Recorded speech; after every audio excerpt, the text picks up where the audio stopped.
received all sorts of assurances that he would be kept appropriately and adequately informed. The investigation we talked about, where should we start with this investigation? Why don't we start at the top? Let's get the boss on the stand, and that's precisely what the Joint Congressional Committee did. Put him under oath to tell the truth, the whole truth, and nothing but the truth. The General Counsel, Mitchell, of the Joint Congressional Committee, asked the Chief of Naval Operations, Admiral Stark, who was it that told you, Admiral Stark, that they had a system out in Honolulu or Pearl Harbor of decoding and decrypting Jap messages? Admiral Stark's reply took him about 2 nanoseconds to cough up his Chief of Naval War Plans, Admiral Turner. What's the next step in the investigation? Very logical. Let's get Admiral Turner on the stand. And that's precisely what they did. Congressman Murphy asked Admiral Turner, did you, Admiral Turner, ever tell Admiral Stark that Admiral Kimmel was getting that information, that magic information? Admiral Turner, being an honorable man, said, yes, sir, on 3 occasions. I asked Admiral Noyes, the Chief of Naval Communications, about it, and so reported to Admiral Stark. Admiral Turner went on to testify that he went through this futile exercise on these 3 occasions. The first time was in January of 1941, actually 1 month before Admiral Kimmel took command. For the second time in July or August of 1941, and for a third time in November of 1941, all with the same outrageously inaccurate results that, yes, Admiral Kimmel is getting these magic messages. Next step in the investigation. Absolutely. Admiral Noyes. Let's get Admiral Noyes on the stand and ask him the $64 question. Actually, it was question 64 by the Naval Court of Inquiry. Did you, Admiral Noyes, ever inform the Chief of War Plans Division, then Captain Kelly Turner, that the commander of the Pacific Fleet was decrypting intelligence information of a character similar to that which you were receiving in the Navy Department? In other words, magic. What was Admiral Noyes' response? How many yes? How many no?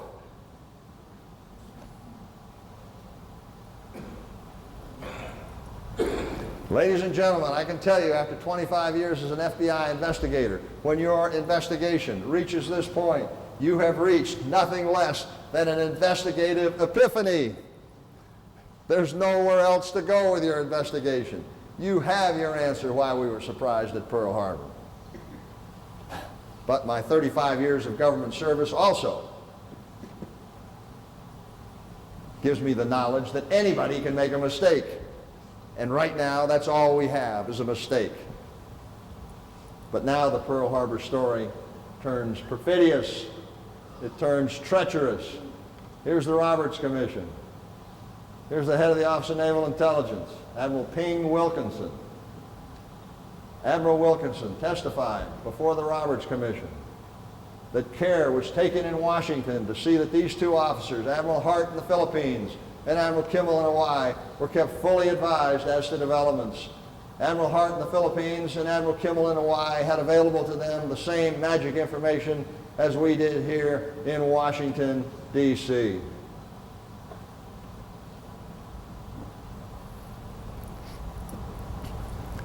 British historian John Costello styled this outrageously misleading information to the Roberts Commission as so misleading as to be a deliberate lie. The problem was that this deliberate lie was acquiesced to in testimony before the Roberts Commission by the head of the Army, General Marshall, by the head of the Navy, Admiral Stark, by the head of Army War Plans, General Garreau, by the head of Navy War Plans, Admiral Turner, and by the head of Army Intelligence, General Miles.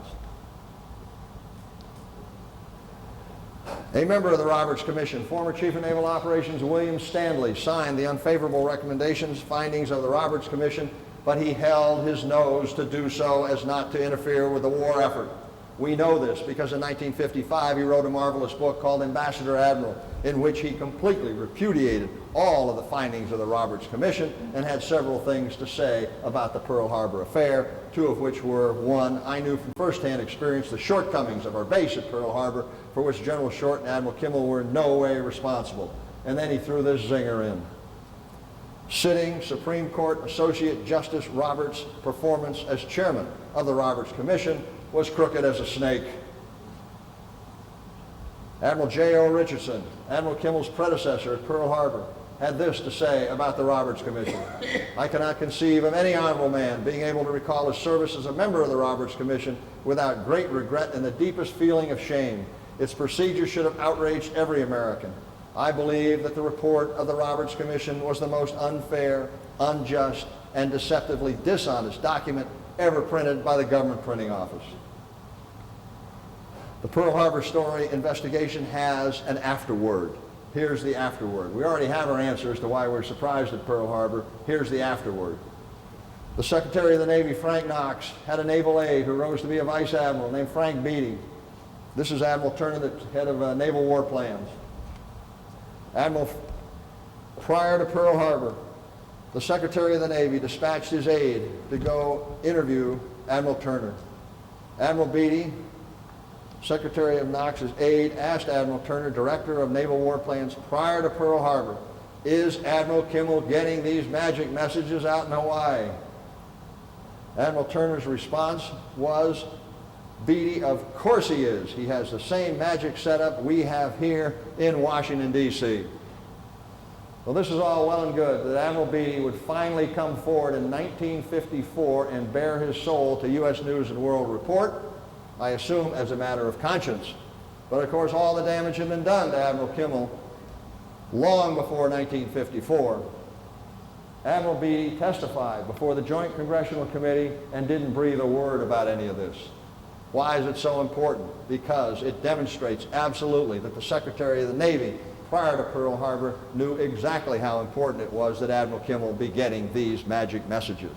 And no doubt all of this prompted the grand old man of the Pacific, Admiral Nimitz, to say this about the Secretary of the Navy. Secretary of the Navy Knox was wrong in blaming Kimmel. Admiral Kimmel had been given no information which would justify interrupting a very urgent training schedule. Perhaps the best admiral we had in World War II was Admiral Raymond Spruance. Admiral Spruance was the great hero of the Battle of Midway. To further refresh your recollection, the Battle of Midway was the most important naval battle in the history of the American Republic. Admiral Spruance in 1961 in a letter to Samuel Eliot Morrison, the official historian for naval operations in World War II, had this to say, I have always felt that Admiral Kimmel and General Short, is the way the letter actually reads, were held responsible for Pearl Harbor in order that the American people might have no reason to lose confidence in their government in Washington. This was probably justifiable under the circumstances at that time, but it does not justify forever damning these fine officers. This letter to Samuel Eliot Morrison in 1961 is important. Samuel Eliot Morrison was the official naval historian appointed by both Presidents Roosevelt and Truman to write the official history of U.S. naval operations in World War II, and he did just that.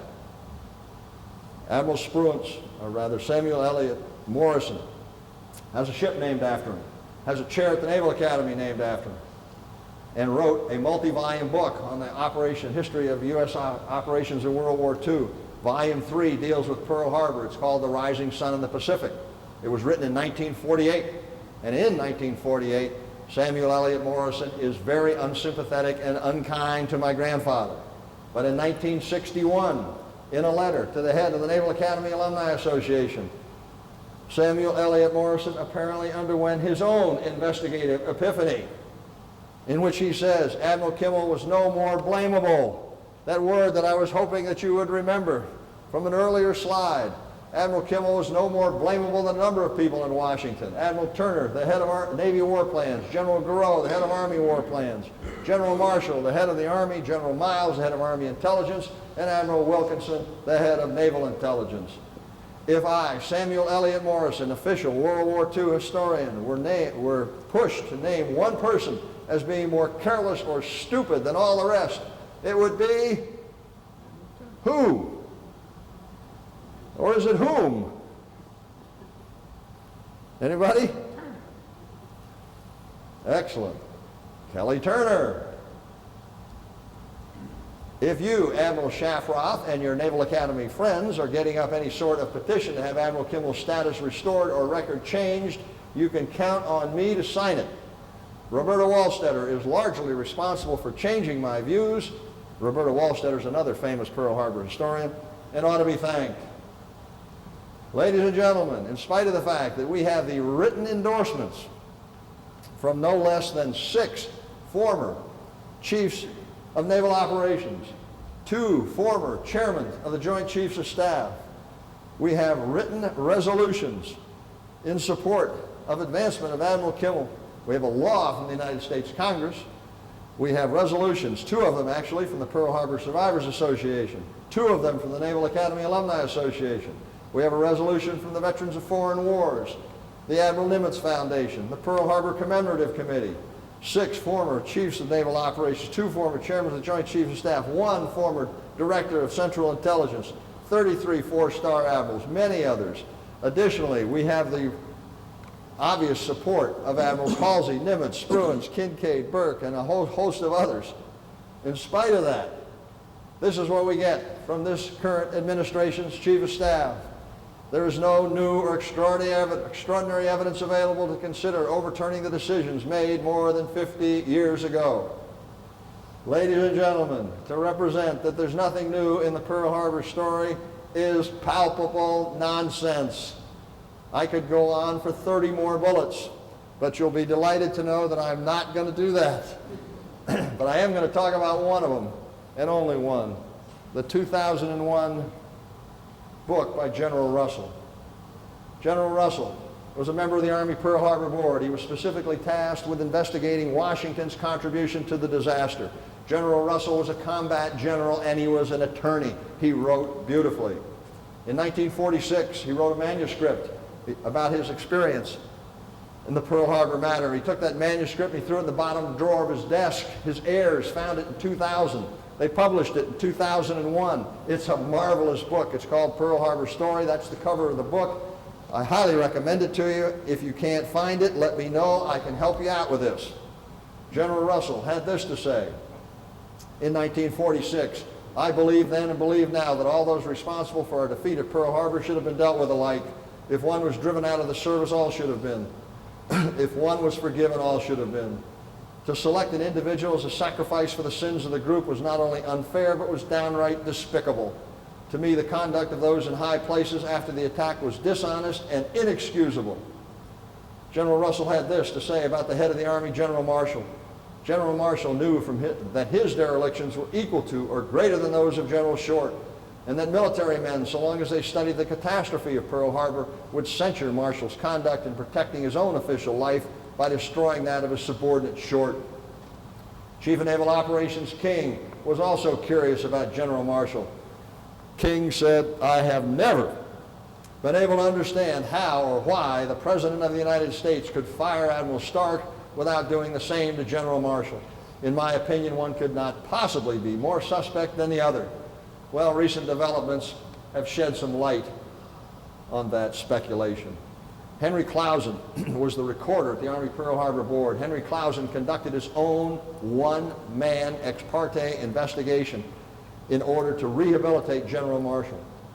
Henry Clausen was General Marshall's champion, not his critic, his champion. This is not Tom Kimmel talking. This is Henry Clausen. General Marshall had without malice caused perjured testimony to be presented to the Army Pearl Harbor Board. General Marshall had ordered his subordinates to lie to the Army Board, and they had complied. And indeed, Marshall lied to the Army Board, but so did his Chief of War Plans, General Garreau, and so did his Head of Intelligence, General Miles. But of course, the champion was General Marshall, who lied to the Roberts Commission, who lied to the Army Pearl Harbor Board, who lied to the Naval Court of Inquiry, and later who lied to the Joint Congressional Committee.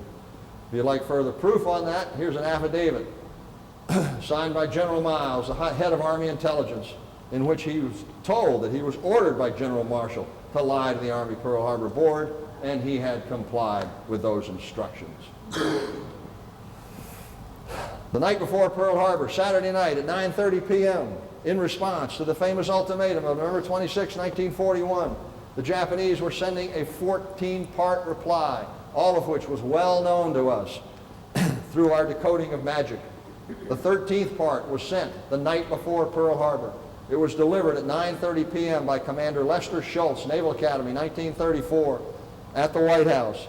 Commander Schultz gave the 13th part to President Roosevelt, and President Roosevelt's famous response, according to testimony of Lester Schultz before the Joint Congressional Committee, was, "This means war." President Roosevelt turned to his #1 aide, Harry Hopkins, and Harry Hopkins agreed. This means war. This caused investigators to wonder, is it possible for the President of the United States to read a secret communications from the enemy, comment that this means war, and not to immediately reach out for the head of his army and the head of his navy?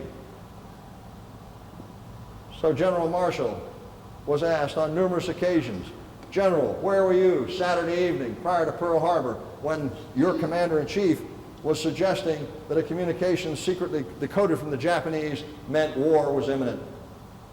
What was General Marshall's famous response as to where he was Saturday evening prior to Pearl Harbor? His famous response was, "I do not remember." General Marshall, perhaps the smartest man to ever graduate from Virginia Military Institute, maybe the smartest man to ever be in the Army, was renowned for his photographic memory. But he did not know where he was on the most important evening of his life. Frustrated by that, investigators asked him, "Okay, General, there was still plenty of time Sunday morning, December 7th, 1941. Where were you the morning of December 7th, Sunday morning?" What was his famous response? Actually, he never did give a response. What he did was say, "My usual practice was to go horseback riding in Rock Creek Park." He never said he went horseback riding in Rock Creek Park. He just said that was his usual practice. So the assumption followed that that's what he was doing, but he never said that. Well, now, completely frustrated, investigators asked him, "Okay, General, you don't know where you were the night before Pearl Harbor, in spite of the fact that you were the #1 military man primarily responsible for alerting our armed forces worldwide of the threat. You don't know where you were Saturday evening. You're not sure where you were Sunday morning. Where were you when you actually got the word that Pearl Harbor had been attacked?" Now, I don't know if there's anybody in this room of the appropriate age, but if there is, if there's anybody in the room of the appropriate age, do you recall where you were when you got the word that Pearl Harbor was under attack? By a show of hands. Is there anybody in the room of the appropriate age that does not remember where they were? Of the appropriate age. Well, I am not of your number. I was born in 1943. But I assure you I know exactly where I was when I got the word that President Kennedy had been shot. I was in physics class at the Naval Academy. Now let me ask you this. How many of you in this room know where you were when you got the word that the World Trade Center was under attack on September 11th, 2001? Is there anybody in the room that does not know where they were when they got the word that the World Trade Center was under attack September 11th, 2001? Okay, General Marshall, you primarily responsible for warning our forces worldwide of the threat. Where were you when you actually got the word that Pearl Harbor was under attack?